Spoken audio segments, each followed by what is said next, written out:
pace, us invita il Deo Epifania alla sagre dai Pignarui, del Svilotti, del Sbueri e dal Bombin, al slamar dai Fox che si invieranno sul sere, sopra Smons e Paiquei Tulizor, come una grande corona di rubin, al tacà appassionato, morbidoso di qualche piantoso de snesche, e al slusì derramando ultrastati e dal voi dagli amici tenante il des blanc chiariat ogni buine pietanze paesane e magari anche da sposene al disbritinarsi di qualche danze o furlane o stiche o zero mette. Non sparerà di vivi un'ora per magie come che si vieve secoli fa ai team sin da ur de poesie, de armonie e de allegrie. Non sarà mai buttata a bande per un momento di pensiero. Benvenuti a Tarzin, che sì, è il comitato di Pro Tarzin Calcenar dal 1928.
geniale dei primi animatori dell'Epifania friulana, nel momento in cui, per la crisi del mondo contadino, la tradizione dei fuochi andava affievolendosi, puntare al suo nuovo innesto nella memoria del Friuli.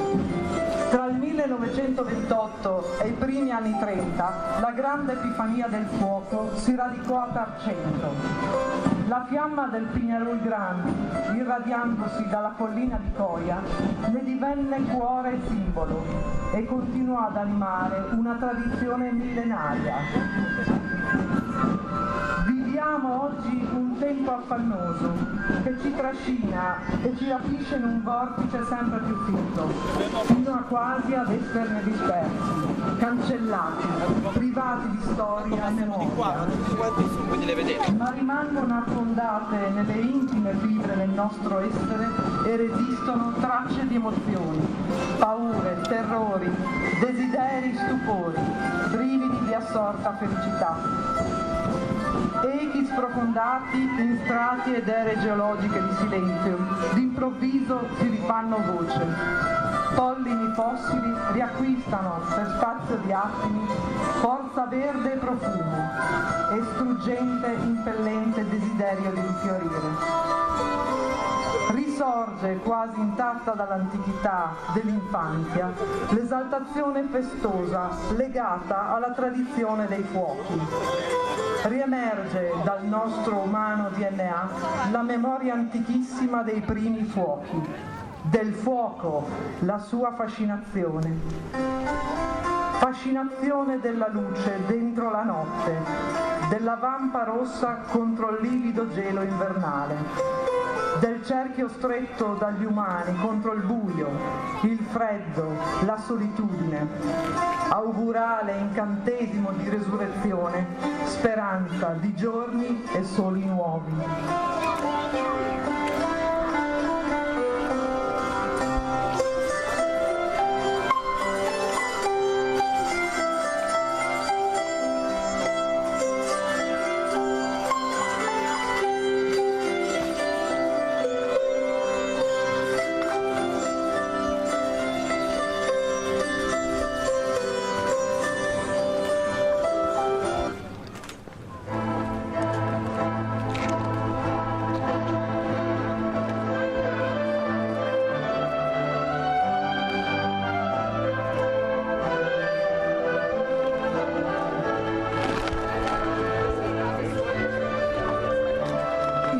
Venerando, che rappresenta il vecchio saggio delle famiglie patriarcali o della comunità intera, racconta dapprima ai bambini che gli stanno accanto, ma anche a tutti noi, la storia di antiche epifanie, nel periodo feudale della nostra città, della solenne investitura del nobile Artico di Castel Corpetto, da parte del patriarca di Aquileia, Raimondo della Torre.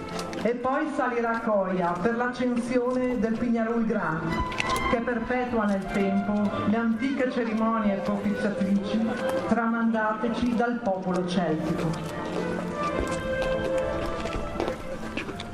Un altro anno è passato e ritorna la magnifica notte dell'Epifania, notte della manifestazione di Cristo, e anche noi ci troviamo per continuare la tradizione e per salire infine tutti al Cistielà di Coia ad accendere il Pignarol Grande e trarre da esso gli auspici per quest'anno appena cominciato. Gli anni passati abbiamo rivissuto la storia e le leggende del fuoco, da quando l'uomo lo scoprì ed imparò a dominarlo, di quel fuoco magico dei Celti che scesero qui dalla Carnia e del loro dio Beleno dalla sua fiammeggiante corona, i cui riti hanno dato origine anche alla tradizione che noi oggi tramandiamo. Prima di salire a quel torrione sbrecciato per l'ascensione del Pignarol Grande, vogliamo in questa notte di prodigio riandare ancora una volta con voi attraverso il tempo, con la storia che si intreccia con la leggenda, affinché si sappia e si comprenda per tramandare la luce della conoscenza e la memoria del nostro passato, anche attraverso la scintilla del fuoco buono del Pignaroli.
Sapere che Targento entrò nella storia oltre 8 secoli fa, precisamente il 7 aprile dell'anno 1126, quando in un documento fu citato per la prima volta il suo nome. Ma lasciamo ora la parola al vecchio venerando.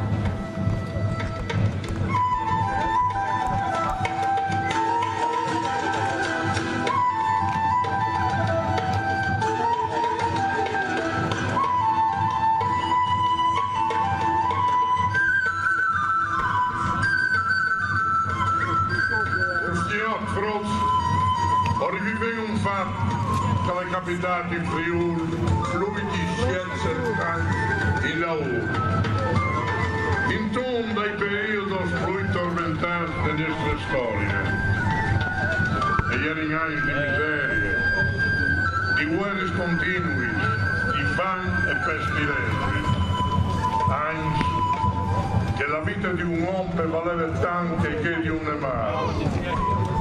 Tanto è vero che quando un signore vendeva la soldiere, teniste dai bens insieme a svesti e gli ricompensasse anche i soldati che le lavoravano. Ogni tanto al capitava che qualche avvenimento importante, come quello per vivere un signore, al capastenti anche la buona che una volta tanto smenteava le miserie e le disabilitazioni di ogni giorno. Ho visto sapere che tra 1270 volte, quando la morte dei frati Deltamo e Federico Chiauriano, ultimi discendenti che come la loro proprietà sogliete al patriarca di Aquilea e veniva disegnata in feudo a Artico di Gischelli, loro così e uniche regi. E l'ultima parola è spietata il patriarca, che in quel tempo era Raimondo della Torre.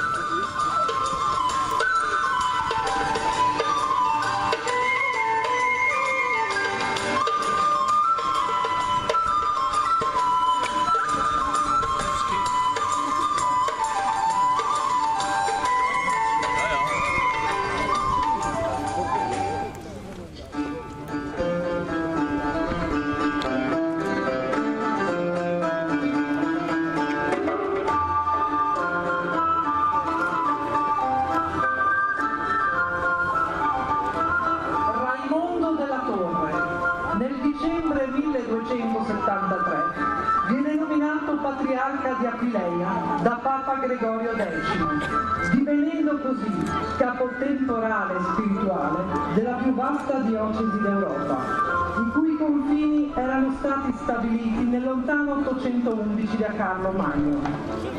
Il confine nord era il corso della Drava, che attraversa Stiria e Carintia. A ovest comprendeva tutto il Cadore, per poi seguire il corso del Tagliamento. A sud il mare e ad est comprendeva la Slovenia e gran parte dell'Istria.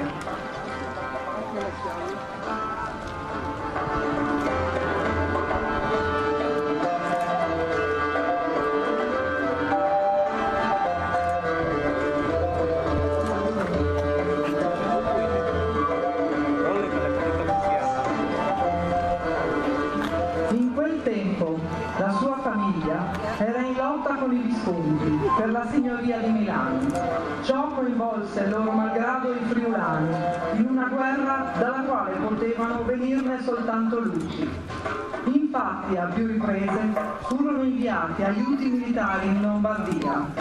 Nel 1278 ben 1500 cavalieri ed un numero più consistente di fanti corsero in aiuto dei Della Torre.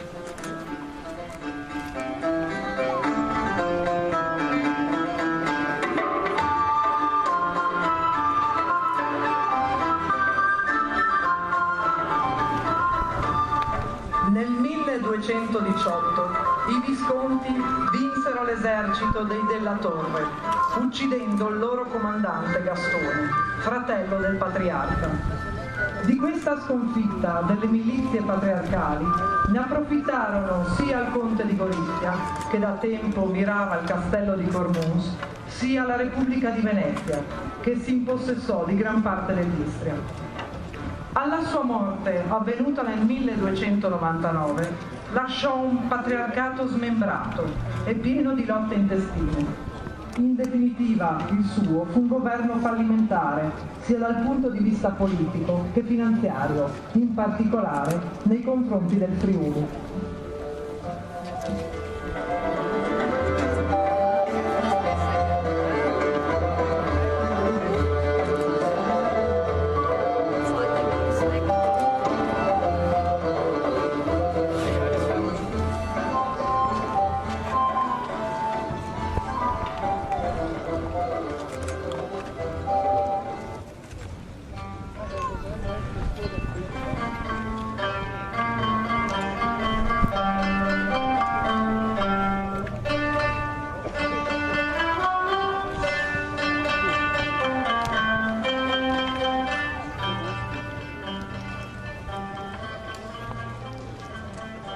Aconseillant patriarche et anti-judiciel, al timò conosciuto come Articon, aliere il più adatto a investiture dal feudo e all'estar tierran richiamenti, Sioron di Trieste e Barbe di Articon.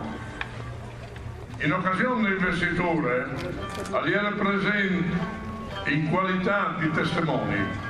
Io vorrei sapere che te parentà di Articon all'alleanza del conte di Gorizia, Alberto II.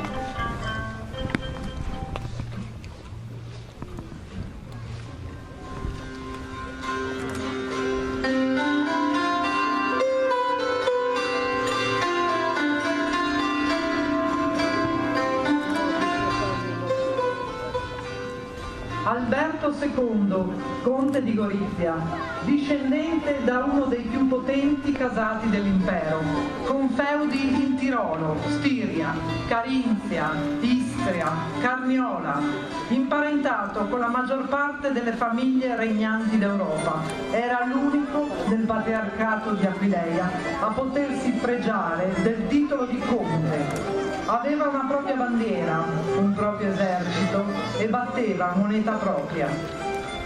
In lotta da sempre col patriarcato, nel 1267 fece addirittura prigioniero l'allora patriarca Gregorio di Montelongo, che liberò dopo un mese. L'anno successivo tese un agguato al vicedomino patriarcale, trucidandolo assieme alla sua scorta.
dell'amicizia con Gherardo da Camino si impossessò ai danni del patriarcato del castello di Cormons, località di importanza strategica e commerciale.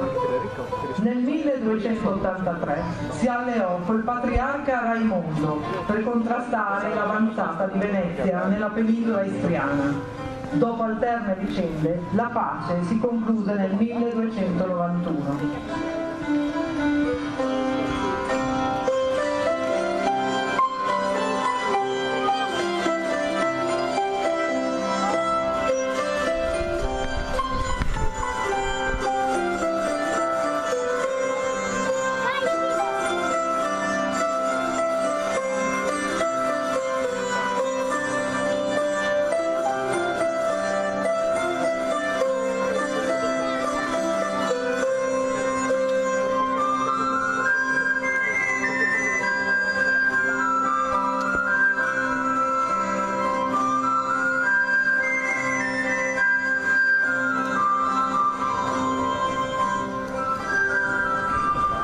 Alla morte del patriarca Raimondo, il conte di Gorizia era in pratica il vero padrone del Friuli, tanto che suo figlio Enrico II, nel 1314, fu nominato capitano generale a vita del Principato Aquileiese, pur ricoprendo già la carica di vicario imperiale in Italia.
Pour la storia de nostra città, sentir come Frost se hanno sostituito investiture a signor di Tarzan di Articon, che ha avuto luogo il 29 di marzo del 1281.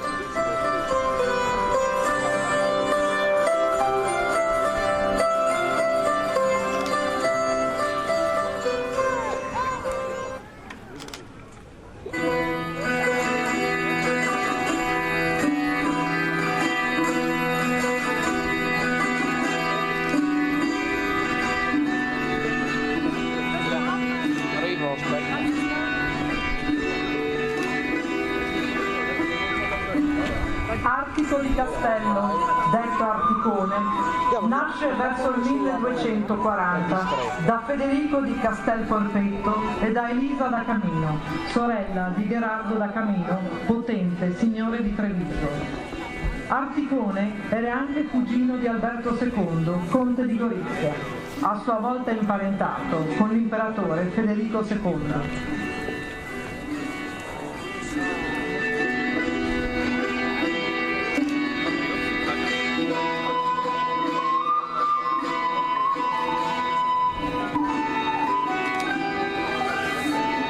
Nel 1278 morivano Federico e Deltano di Caporiaco, ultimi eredi di quel casato. Articone, che era loro cugino e l'erede più diretto, chiese al patriarca Raimondo della Torre l'investitura dei loro feudi. In un primo momento il patriarca non accondiscese, vista la parentela di Articone con il conte di Gorizia, da sempre in astio col patriarcato, ma in seguito, e grazie ai buoni uffici di Gerardo da Camino, acconsentì a tale investitura.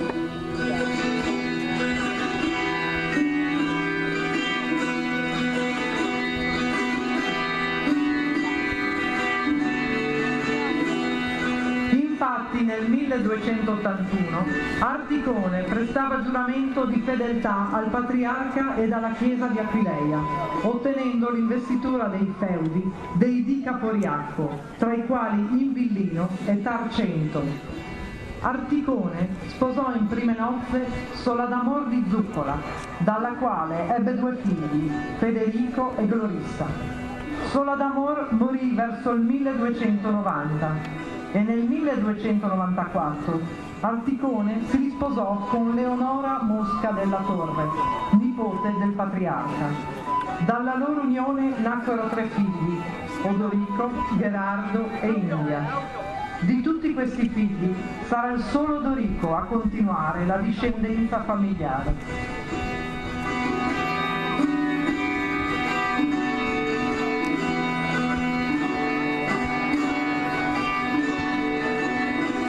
Alla fine di agosto del 1300 Articone rimase di nuovo vedovo e 4 anni dopo, nel 1304, moriva all'età di 63 anni circa. Articone fu il fondatore della grandezza dei signori di Tarcento. I suoi due matrimoni portarono in dote fortune non indifferenti. Il fatto inoltre di essere imparentato sia con Guelfi, lo zio vescovo di Concordia, e la seconda moglie Leonora della Torre, sia con Ghibellini, il cugino Alberto, conte di Gorizia, e lo zio Gherardo da Camino, gli permisero di avere vantaggi e favori sia dagli uni che dagli altri.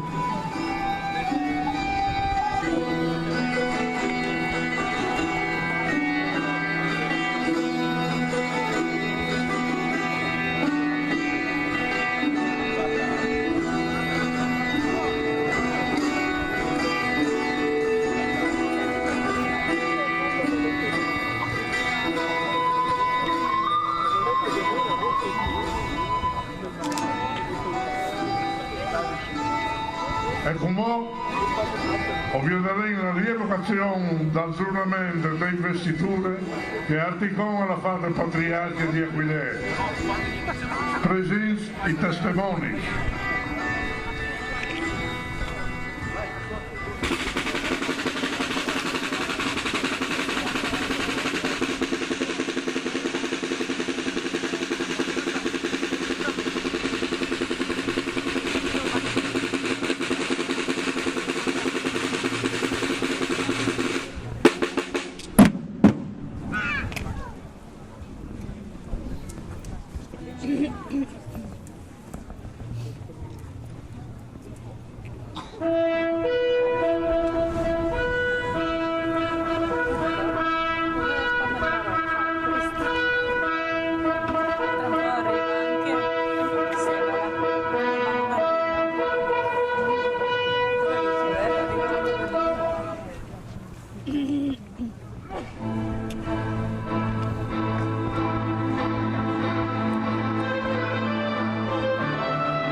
Dell'atto notarile redatto dal pubblico notaio del Sacro Impero Giovanni De Lupilco, anno 1281, 29 marzo.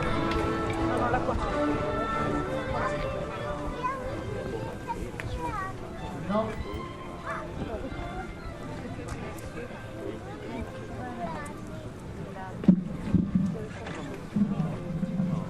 In nomine Christi, Amen. Anno a nativitate e iusdem millesimo, duecentesimo, ottuagesimo primo. Nona indizione apud civitatem in palazio patriarcali, die sabati terzo exiunte marzo. Presentibus Dominis Bernardo Decano Civitatensi, Presbitero Petri, plebano plebis.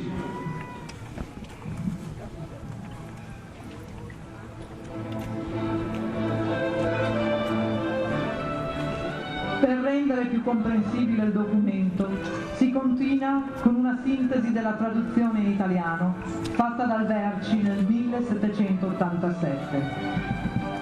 Sono presenti i signori Bernardo decano di Cividale, il presbiterio Pietro Pievano della Pieve di Bricesimo, il maestro Gualtiero notaio di Cividale, del signore Raimondo, per grazia di Dio, patriarca di Aquileia, e i nobili signori Gerardo da Camino, Giacomo da Coderta di Conegliano, Asquino da Varmo, Giovanni di Zuppara, Leonardo di Tricano, in qualità di testimoni e molti altri.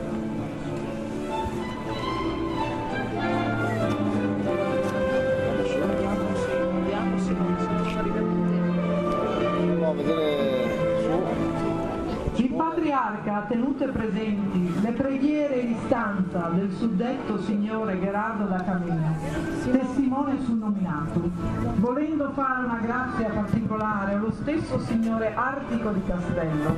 Di propria bocca gli riconosceva San Lorenzo, Invillino e tutti gli altri singoli feudi antichi che ebbero a tenere in feudo del Tamo di Cattabriati, i suoi figli e i suoi predecessori.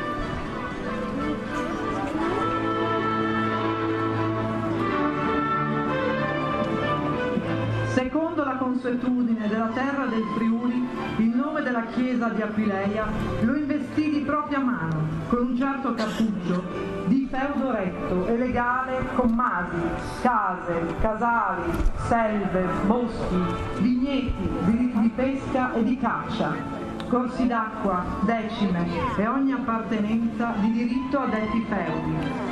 Dopo aver ricevuto il dovuto giuramento di fedeltà, come si conviene ad un vassallo, dallo stesso Artico con la seguente formula.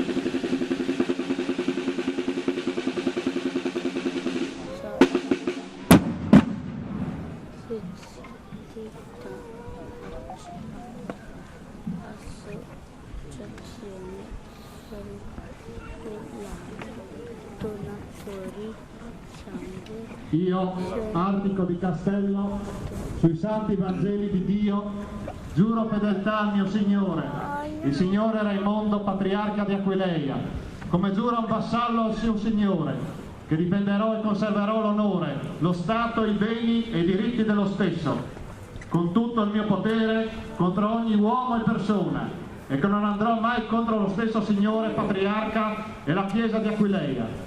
Il loro onore è stato, né con le parole né con le azioni, con il consiglio, l'aiuto o il favore. Osserverò fedelmente nei suoi confronti tutto ciò che riguarda la fedeltà e ogni potere, come deve fare il vassallo verso il suo Signore. Così Dio mi aiuti, assieme a questi santi Vangeli.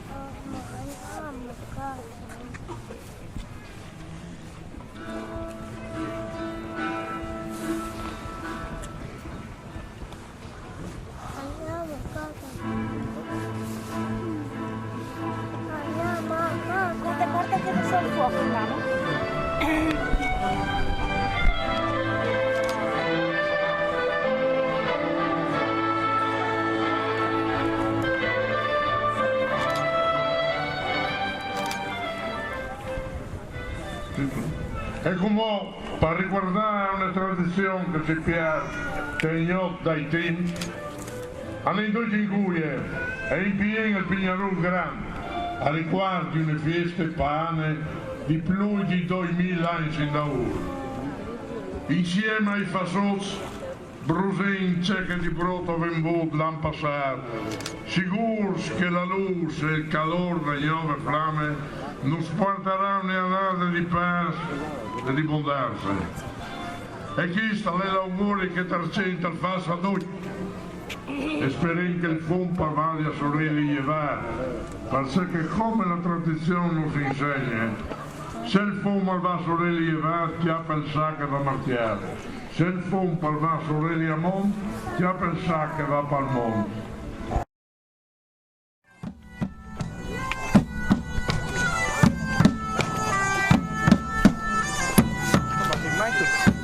Adesso te le prendo.